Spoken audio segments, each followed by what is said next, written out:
Okay, kabayan, sa ating pong paglilibot, iba't ibang klaseng mga proyekto ang ating pong naisasagawa sa ating programang Ating Alamin. At simula pa ho ng 43 years ago ay nandyan na ang ating programa, 43 pare ko ha.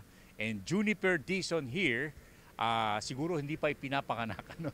Ipinanganak na ang Ating Alamin. At noong kabayan, ay ating pong naibibigay na ang kabutihang bigay ng pag-aalaga po ng bulate. Ngayon ba, Juniper, ang inaalagaan pa rin ninyo yung nightcrawler pa rin? Opo, sir.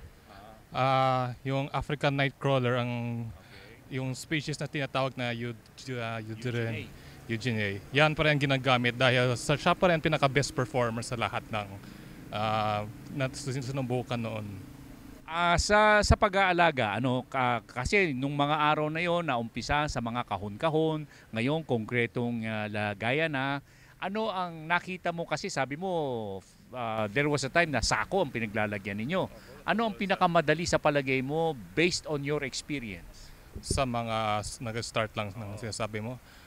Kung sa totoo lang, yung mga sako-sako lang at saka yung mga kahon-kahon, yan talaga mas pwede na. Okay. Lalong-lalo kapag small scales ka, tapos beginner ka lang, at saka yung wala ka pa talagang balak mag big enterprise, mas maganda talaga. Sako.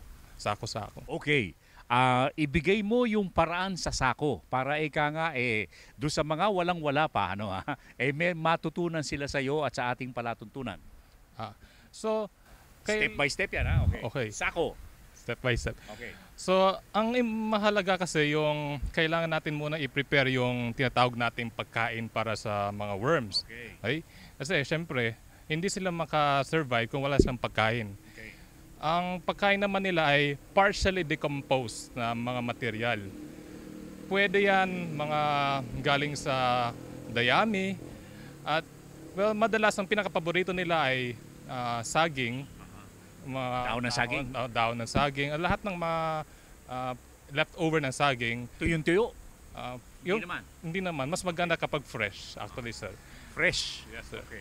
Tapos, manure.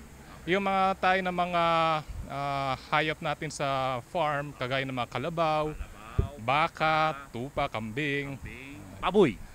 Sa baboy at saka sa yung chicken manure, mas maganda patuyuin mo na. Partially decompose bago natin ipakain sa mga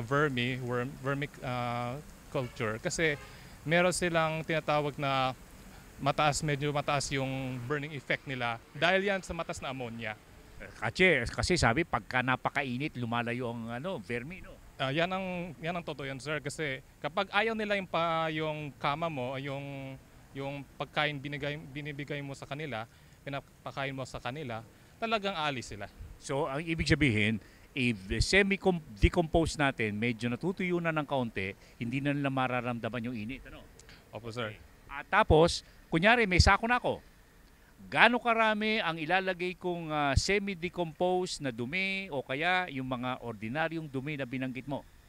Okay. So, may percentage to eh. Okay. So, yung dahon, madalas yung pinapakain natin dito, may 60%. Tapos yung dumi ng hayop, 40%. Okay. Kasi hindi ako marunong magbiling ng 40%, 60%. Sako ko, 50 kilos, Uunahin ko yung mga dahon muna. Sir, dapat layer ang mas maganda. Anong layer? Kasi layer by layer. Ibig sabihin, okay, maglagay tayo ng 1 inch ng dumi. 1 inch muna. Yan. 1 inch ng pulgada. Okay, 1 inch. Tapos 2 inch ng dahon. Tapos 1 inch ng, ulitin natin na yan. Dumi na naman. Tuloy-tuloy. Tuloy-tuloy. Hanggang at least 3/4 yung sako, mapuno yung 3/4 lang. 3/4 lang. Ibig sabihin, may natitira ka sigurong isang dangkal nung sako. Sir. Tapos, anong gagawin ko ngayon? Ngayon, hayaan muna natin mga 2 weeks siya mag-decompose. Maintain natin ng moisture na tamang-tama lang yung moisture. Paano? Ano yung tamang-tamang basa? Malalaman natin kasi kapag kinuha natin yung material, tapos piniga natin, Yeah. Yung tubig lalabas ay mga siguro hanggang 5 drop lang. Okay. Pagka sumobra, sobra yun. Medyo sobrang Dapat basa. yung pagpiniga mo, konti-konti lang lumalabas. O yan, totoo yan. Pero dapat hindi naman pwede kung wala naman lumabas kasi sobrang tuyo naman yun. Tuyo na yun. Ayan. Ano? Okay.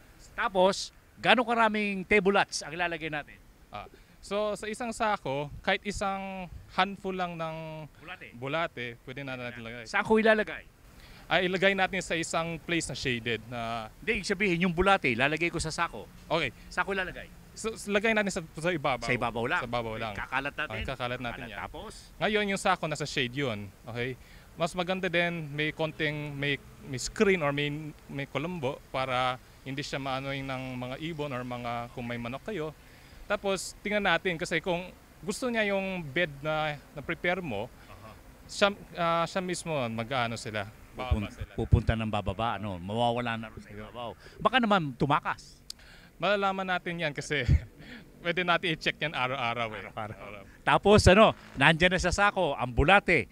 Tiningnan ko sa sako ngayon, wala na. Hindi naman tumatakas, nasa loob na siya. Kailan ko babasahin? Tingnan natin ngayon yung moisture content. Ngayon kasi kapag yung sa pag-alaga ng bulate, ang gusto ng bulate mas basa, mas medyo sobra yung moisture kaysa yung ina-apply natin yung nagde-decompose lang siya. Okay. So ang usually sa technical term sinasabi natin 80%. Okay. Pero sa mga hindi alam ng mga 80% anong mga ganyan. So at least kapag piniga natin yung medium. Yung medium, yung pinapakain natin sa bulate, Okay. mas maraming tubig lumalabas. Mas marami na kasi nandun na sila, no? Okay. Ang problema lang dito kasi kapag sobrang basa, baka ma-leach out, malalabas lahat yung mga nutrients. So, mas maganda kung araw-araw natin babasahin. Minsan, kung sa mga talagang taginit, minsan 2 beses kada araw nga binabasa nila. So yung ginagawa mo. Hindi kaya yung ginagawa mo habang nag-uusap tayo, nalulunod na yung bulate mo. Yun nga eh. So,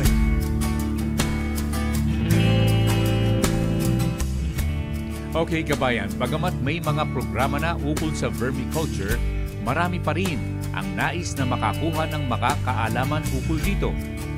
Lagi po ninyong panoorin ang ating alamin sa YouTube at Facebook at makukuha po ninyo ng libre ang mga kaalaman ukol dito at iba pang mga proyekto. Okay, kabayan ko, si Juniper Dizon na kasama po natin sa ating palatuntunang ating alamin. Tinuro po niya ang step-by-step na paraan ng pag-aalaga po ng bulate na kahit nasabihin na natin tayo po ay nagsimula rito, maganda rin nakakausap natin ang mga batang-batang nag-aalaga po ng nasabing alagain na makatutulong sa ating kabuhayan. Sabi nga, back to the basics, back to earth, kabayan, ang ating pong nakuhang payo sa ating pong kaibigang si Juniper Dizon ng lalawigan ng Tarlac, kabayan. Okay, kabayan, ito po naman ang inyong lingkod ka Jerry Hieronimo, nagsasabing ang larangan ng pananakahan, pangisdaan, mga palatuntunang pangkabuhayan, pati na po ang pag-aalaga ng bulate ay ating pong pinangangalaga sa palatuntunang ating alamin sa ngalan po ni Juniper Dizon. Hanggang sa muli, mabuhay po kayong lahat, kabayan.